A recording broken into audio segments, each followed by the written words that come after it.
Paris, Chicago public school students will have the option of whether to wear masks starting next week.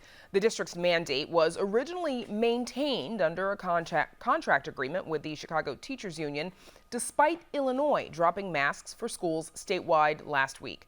But yesterday, the district announced it's dropping its own mandate. In response, the Chicago Teachers Union has filed an unfair labor practice charge.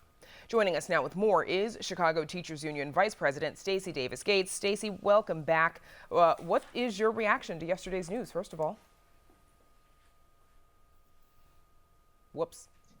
There you are. I'm sorry, Brandis. Okay. Thank you for having me. As a parent, I'm a little discouraged to know that someone who is disconnected from Chicago, our school district, and the impacts of decisions here in Chicago gets to make a decision. I'm disappointed that our CEO and mayor elected to choose a legal strategy and not a school safety strategy in this moment. It is a fact that COVID is not what it once was, and thank God for that. And it is also a fact that under 50% of our students are fully vaccinated. It is a fact that our pre-kindergarten students cannot be vaccinated. It is a fact that we have immunocompromised students and workers who are going to need more than just the good luck from our mayor. You say this is a legal strategy that they've chosen. Why? How's it a legal strategy? Well, I think if you read their letters and you hear their reasoning in interviews, they are always speaking about not wanting to go in front of a judge and be at the mercy of a judge. So they are choosing a legal strategy. They're not choosing to engage with the families who are 90% Black and brown. They are choosing to privilege less than a handful of parents who are loudly saying that they don't want it.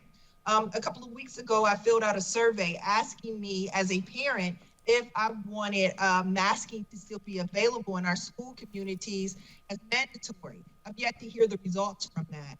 But I do know that the district's inability under this mayor to work with families who comprise 90% of the school communities, to work with the people who do the work, to come to conclusions about school safety is demoralizing and disrespectful. So CEO Martinez, he spoke about this earlier today alongside Public Health Commissioner Dr. Allison Arwady. Here they are. We're going to continue to work with CTU. They're a valuable stakeholder for us, a valuable partner. I don't anticipate, more serious consequences in terms of work stoppages, but we will continue to work together because we have it in both our best interest to keep our community safe. Is he wrong? Should the district anticipate another work stoppage over this? Brandis, that's the wrong question. The question should be, why aren't you engaging the people who comprise the Chicago public schools and making the decisions other than, again, privileging someone who has zero skin in the game? This discussion has always been in a binary that doesn't respect the impact of these decisions. The mask was the one thing that the people who are in the school communities had agency over. It was the easiest mitigation to track. It was the easiest mitigation to put inside in our school communities that worked. So now what do? Are we expanding telework? Do we give accommodations to our students? What are we going to say to pre-K families? Good luck. The absence of a plan, the absence of communication of a plan from our district proves very clearly that without a safety MOU in 21 and in 22, this district would have never had guardrails inside of our school communities to keep people safe. Stacey, yesterday the CEO said that he had been in communication with CTU. What has the communication been like? Did you all receive any sort of discussion about this before the announcement was made yesterday? So we don't discuss. Let me tell you this, and I want to make this clear to everyone. Labor, that's us. Management, that's the mayor and Pedro. We bargain, we negotiate. We don't communicate or talk, right? And so a conversation is what I have with my husband and my children. We have a bargaining relationship, and they have a duty to adhere to that bargaining relationship. They have played very fast and loose with their duty for the last 2 years, And it is a dangerous fast and loose. In January, 1 in 5 Chicagoans were infected with COVID. 1 in 5. And they wanted to continue bringing students back into school communities, right?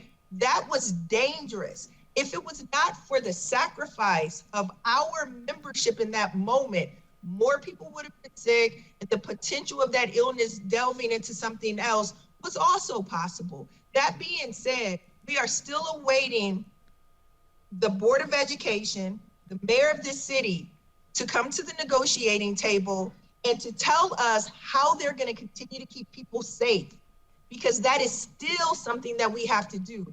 Again, a very close friend of mine just texted me today and said, I got COVID. I just tested positive, right? These are people that I communicate with, that I engage with and interact with. These are things that still happen in our spaces. And here's what I want to underscore. In this city, we know south of North Avenue has not gotten the attention, the engagement, and the resources to combat this awful virus. There's been $2 billion sent to the Chicago Public Schools to address this. We're still waiting to see where those resources have been allocated. And who is in line to get those resources, Brandis? And Stacey, before we run out of time, of course, CTU has filed an unfair labor practice with the State Education Labor Relations Board. What do you want to come of that? Well, we want someone else to tell them what we already know, that they have a duty to sit at a table with us and figure it out. Look, absent a memorandum of understanding for safety, the Chicago Public Schools doesn't have safety policies that respond to the needs of people during COVID. So the duty to negotiate is not just a labor right, it is a health and safety right that all of the humans need in this city. Okay, that's where we'll have to leave it. I'm sure there will be more to discuss on this going forward. CTU Vice President Stacey Davis Gates, thank you. Thank you.